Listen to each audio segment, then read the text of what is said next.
Welcome to देविकाज़ world. तो बारिश का सीज़न तो आपको पता ही है कितना पीक पर चल रहा है, तो उस हिसाब से कहते हैं ना कि भुट्टे के बिना बारिश अधूरी है। तो हम भी ले आए, बट देवी ने ये देख लिया और वो कहने लगी मुझे भी खाना है मम्मा। तो मैंने उसे कहा कि बेबी ये रॉ है तो आप ये नहीं। तो मुझे बता रही थी कि मैं ऐसे खाऊंगी।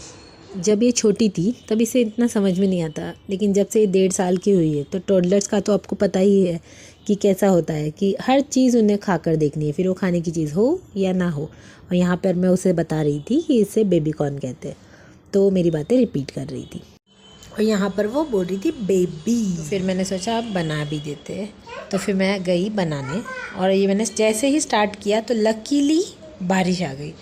तो ऐसा प्लान तो कुछ था नहीं, लेकिन बारिश आ गई तो सोने पे सुहागा हो गया और पूरे घर में बारिश की मिट्टी की सुगंध और भुट्टे की सुगंध आने लगी। बट अचानक देवी रोने लग गई क्योंकि उसे देखना था कि मैं क्या और कैसे बना रही हूँ। मैंने उसे गोद में लिया तो वो कैमरे में ऐसे देखने लग गई और जैसे मैंने उसे पूछा आप कैसे खाओगे, तो बोलने लगी ऐसे और ऐसे पकड़ लूँगी। फिर हम दोनों की बात सुनकर तो कौन भी पक गया था और ये रहा हमारा कॉर्न एंड उसके साथ हमने लिया था नमक एंड मिर्ची।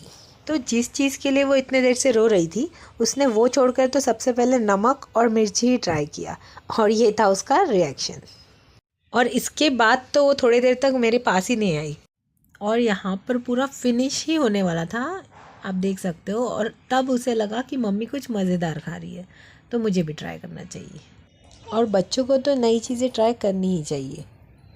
सो ये था हमारा फर्स्ट मिनी व्लॉग। आप सब भी रेनी डेज एंजॉय कीजिए और मिलते हैं नेक्स्ट व्लॉग में। So please do like, subscribe and share. Lots of love.